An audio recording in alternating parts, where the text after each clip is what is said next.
नमस्कार साथियों, welcome to Learn Easy. Geography series का ये नवा पार्ट है। आज के इस पार्ट में हम बात करेंगे चट्टानों की।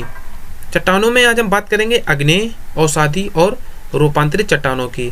बारी बारी से हम आग्नेय, अवसादी और रूपांतरित चट्टानों का विस्तार से वर्णन करेंगे। चट्टानें जो हैं वो पृथ्वी की भूपटल की एक रचना सामग्री है और ये इसकी रचना करने में महत्वपूर्ण योगदान देती हैं। कौन कौन सी चट्टानें होती हैं? आग्नेय, अवसादी और रूपांतरित, ये तीन प्रकार की चट्टानें मुख्य रूप से भूपटल की रचना करने में महत्वपूर्ण योगदान देती हैं। बात करते हैं हम विस्तार से आग्नेय शैल की। आग्नेय शैल आखिर क्या है और इनका निर्माण कैसे हुआ, इसको जानने से पहले ये जो फिगर दिया हुआ है यहाँ पर, ये आग्नेय शैल का एक उदाहरण है। तो इस फिगर के द्वारा हम देख सकते हैं कि जो आग्नेय शैल की जो आकृति है वो कैसी होती है। आग्नेय शब्द लैटिन भाषा के इग्निस से बना हुआ है और इसका अर्थ होता है आग। आग्नेय शैल इग्निस शब्द से बना हुआ है, इसका जो मूल शब्द है वो इग्निस है और इसका जो अर्थ होता है वो आग होता है। अब इसका जो अर्थ है आग, तो इसका जो नाम पड़ा है तो कुछ इसके पीछे कुछ रीज़न होगा। आखिर क्या रीज़न है? तो आग्नेय शैलों का जो निर्माण होता है उसमें ज्वालामुखी का महत्वपूर्ण योगदान होता है। किस तरह से आग्नेय शैलों के निर्माण में ज्वालामुखी का योगदान होता है, इसको जानते हैं। आग्नेय शैलों का जो निर्माण होता है वो ज्वालामुखी का जब उद्गार होता है और ये पूर्णतः पृथ्वी के बाहर नहीं आता है और अंदर ही अंदर ठंडा हो जाता है। इस पॉइंट की चर्चा हमने जब हमारा इसका पहले का पार्ट था, पार्ट 7, उसमें हमने ज्वालामुखी की विस्तृत चर्चा की थी। उसमें वहाँ पर बताया गया था कि किस तरह से जो लावा है, जो मैग्मा है, वो अंदर ही पृथ्वी के धरातल के अंदर ही ठंडा हो जाता है। तो अगर आपको पूरी जानकारी चाहिए तो आप हमारे इसके 7वें पार्ट जो कि ज्वालामुखी का है उसका अध्ययन करें। यहाँ पर हम ये बताना चाहेंगे आग्नेय शैलों का जो निर्माण होता है वो जो ज्वालामुखी हैं उनको आंतरिक रूप से ठंडा हो जाने पर, जो वो धरातल के नीचे ही ठंडे हो जाते हैं, जो उसका लावा है वो ठंडा हो जाता है, तो उसी के परिणाम स्वरूप जब वो ठोस हो जाती हैं तो आग्नेय शैलों का निर्माण होता है। तो इसी वजह से ज्वालामुखी के गर्म लावे से निर्मित होने के कारण ही इसका जो नाम है या इसके नाम का जो अर्थ है वो आग होता है। तो अगर हम सिंपल वे में बात करें आग्नेय शैलों की, तो आग्नेय शैल जो हैं वो धरातल के नीचे लावा के ठंडा होने के परिणाम स्वरूप बनती हैं। जो आग्नेय शैलों का निर्माण होता है वो लावा के पृथ्वी के धरातल के अंदर ही ठंडे होने के कारण होता है।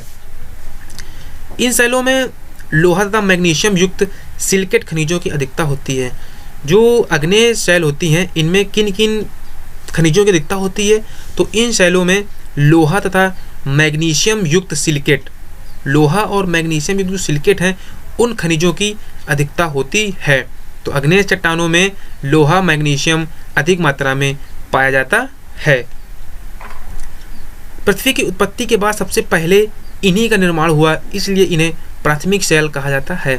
आग्नेय शैलों को या आग्नेय चट्टानों को प्राथमिक शैल कहा जाता है। और इन्हें प्राथमिक शैल क्यों कहा जाता है? क्योंकि पृथ्वी की जो उत्पत्ति हुई है उसके बाद जो सबसे पहली शैल का निर्माण हुआ है वो आग्नेय शैल ही थी, इस वजह से इसको प्राथमिक शैल कहा जाता है। बाकी सभी चट्टानें जो कि अवसादी और रूपांतरित हैं उनका निर्माण आग्नेय चट्टानों से ही हुआ है। आग्नेय चट्टानों के जब परिवर्तन होता है, उसके रासायनिक गुणों में परिवर्तन होता है, तो उसके उपरांत ही अवसादी और रूपांतरित चट्टानों का निर्माण होता है। इन चट्टानों में परतों का पूर्णतः अभाव पाया जाता है। ये जो चट्टानें हैं, जो आग्नेय चट्टान हैं, इनमें परत नहीं होती है, इनमें परतों का पूर्णतः अभाव पाया जाता है। जैसा कि फिगर से स्पष्ट होता है कि इसमें परतें नहीं पाई जाती हैं। इसके अलावा इन चट्टानों में जीवाश्म भी नहीं पाए जाते हैं। जीवाश्म क्यों नहीं पाए जाते हैं? इसका सीधा सा उदाहरण है कि इनका निर्माण ज्वालामुखी के गर्म लावे से हुआ है, तो वहाँ पर जीवाश्मों की उत्पत्ति का कोई रीज़न उत्पन्न ही नहीं होता है। वहाँ पे कोई ऐसा कारण स्पष्ट नहीं होता है कि ज्वालामुखी के गर्म लावे में जीवाश्म पाए जाएं। तो इस वजह से, क्योंकि इनका निर्माण ज्वालामुखी प्रक्रिया से हुआ है, तो इस वजह से यहाँ पर जीवाश्म बिल्कुल पाए नहीं जाते हैं। यहाँ पर फिर से स्पष्ट कर दिया गया है कि इनका जो अधिकतर विस्तार है वो ज्वालामुखी क्षेत्रों में ही पाया जाता है। जहाँ पर ज्वालामुखी सक्रिय रूप से उद्गार करते रहते हैं या पूर्व समय में वहाँ पर उद्गार हुआ होगा, तो ऐसे क्षेत्रों में जहाँ पर ज्वालामुखी क्षेत्र हैं वहाँ पर आग्नेय शैल सबसे ज़्यादा पाई जाती हैं। आग्नेय शैलों के जो प्रमुख उदाहरण हैं वो हैं ग्रेनाइट, बेसाल्ट, ग्रोबो, डोलेराइट और आदि। आग्नेय शैल के प्रमुख उदाहरण ग्रेनाइट, बेसाल्ट, ग्रोबो, डोलेराइट। एग्जाम्स में क्या पूछते हैं, ग्रेनाइट किस प्रकार की शैल का उदाहरण है, ऐसा क्वेश्चन पूछेंगे। ग्रेनाइट किस प्रकार की शैल का उदाहरण है, तो ग्रेनाइट आग्नेय शैल का एक उदाहरण है। ऐसा ही क्वेश्चन, बेसाल्ट किस प्रकार की शैल का उदाहरण है, बेसाल्ट आग्नेय शैल का एक उदाहरण है। आगे बात करते हैं औषधि शैलों की। औषधि शैल को जानने से पहले इसके फिगर की बात करते हैं। तो जो इसकी बनावट है, इसका स्ट्रक्चर है, वो कुछ इस तरह से होता है। इसके स्ट्रक्चर से ही कई चीज़ें स्पष्ट हो जाती हैं जो कि आगे यहाँ पर बताई गई हैं। औषधि शैलों का निर्माण कैसे होता है, तो आग्नेय शैलों के जब स्ट्रक्चर में थोड़ा सा परिवर्तन होता है, उसमें अपर्दन, अपक्षय और जो भी विघटन, वियोजन या टूटने की प्रक्रिया जो होती है, तो इस प्रक्रिया के बाद जो निर्माण होता है वो औषधि चट्टानें ही कहलाती हैं। आग्नेय शैलों के स्ट्रक्चर में परिवर्तन के उपरांत जो चट्टानें प्राप्त होती हैं, तो ऐसी चट्टानों को ही औषधि चट्टान कहा जाता है। सिंपल जो इसकी डेफिनेशन है वो यही है कि आग्नेय शैलों में अगर हम उसके स्ट्रक्चर में परिवर्तन करते हैं, जो पृथ्वी का भूपटल है उसमें जो आग्नेय शैल पाई जाती हैं उनमें जब परिवर्तन होता है, तो उनके परिवर्तन के बाद जो चट्टानें स्पष्ट होकर के आती हैं, तो ऐसी जो चट्टानें हैं वो औषधि शैल या औषधि चट्टान कहलाती हैं। यहाँ पर स्ट्रक्चर से पता चल रहा है कि इसमें जो परतें पाई जा रही हैं जो कि आग्नेय शैलों में नहीं थी, तो उसके स्ट्रक्चर में जो परिवर्तन हुआ है तो वही औषधि शैल कहलाएं। इसकी रचना परत के रूप में होने के कारण इसे परतदार शैल भी कहा जाता है। जैसा कि यहाँ से स्पष्ट हो रहा है कि जो औषधि शैल हैं वो एक परतदार शैल या चट्टान कहलाती हैं, क्योंकि इनमें परत पूरी तरह से पाई जाती हैं। औषधि शैलों का जो निर्माण होता है वो जल और स्थल दोनों भागों पर होता है। औषधि शैल का कोई पर्टिकुलर स्थान नहीं है, इनका निर्माण जल और स्थल दोनों भागों पर हो सकता है और ये दोनों स्थलों पर पाई जाती हैं। इसके निर्माण में क्या क्या इस्तेमाल हुआ, इसके निर्माण में चट्टान चूर्ण के साथ जीवावशेषों तथा वनस्पतियों का भी योगदान होता है। चट्टान चूर्ण से यहाँ पर आग्नेय शैलों के चट्टान चूर्ण की बात होती है। जो चट्टान चूर्ण यूज हुआ है वो यहाँ पर आग्नेय शैलों का चट्टान चूर्ण, उसके साथ जीवावशेष मतलब जीवों के अवशेष और वनस्पतियाँ जब आपस में मिलती हैं तो औषधि चट्टानों का निर्माण होता है।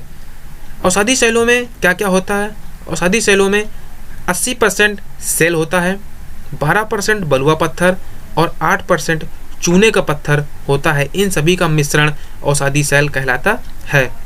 औषधि शैलों का पर्टिकुलर कोई एक रंग नहीं होता है, ये अनेक रंगों में पाई जाती हैं। औषधि शैलें परतदार होती हैं, इन शैलों में कुछ जीवाश्म भी मिलते हैं।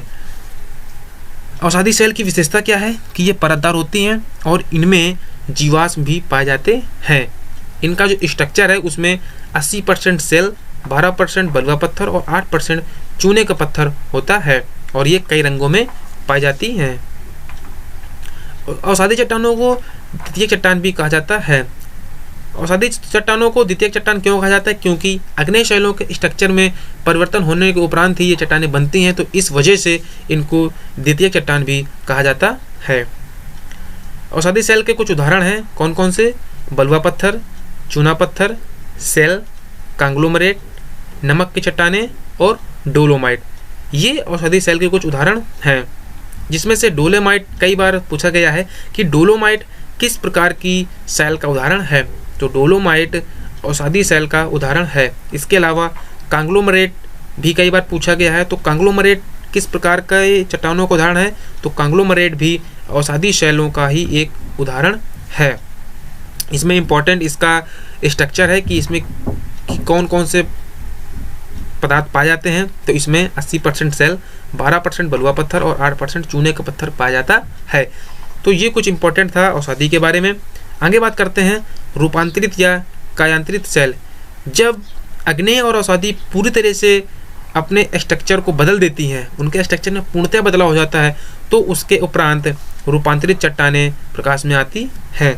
यहाँ पर स्पष्ट किया गया है औषधि एवं आग्नेय शैलों के ताप एवं दबाव के कारण जब उसमें परिवर्तन होता है, जब औषधि और आग्नेय शैलों में ताप और दाब के फलस्वरूप परिवर्तन होता है, तो उसके उपरांत जो भी पत्थर या सेल प्रकाश में आता है तो वो रूपांतरित सेल या रूपांतरित चट्टान कहलाता है।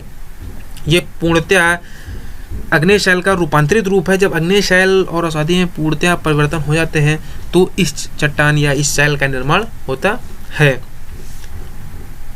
रूपांतरण की क्रिया के दौरान मौलिक चट्टानों के संगठन तथा स्वरूप में परिवर्तन हो जाता है। यहाँ पर मौलिक चट्टानों के रूप में आग्नेय शैल इस्तेमाल हुआ है। मौलिक चट्टानों का यहाँ पर जो मतलब है वो आग्नेय चट्टानों से ही है कि आग्नेय चट्टानों में जब पूर्णतः यहाँ पर संगठन तथा स्वरूप, मतलब जो आग्नेय शैल है उनका संगठन मीन स्ट्रक्चर और उसका स्वरूप, उसका आकार जब दोनों परिवर्तित हो जाते हैं तो रूपांतरित चट्टान बनती है।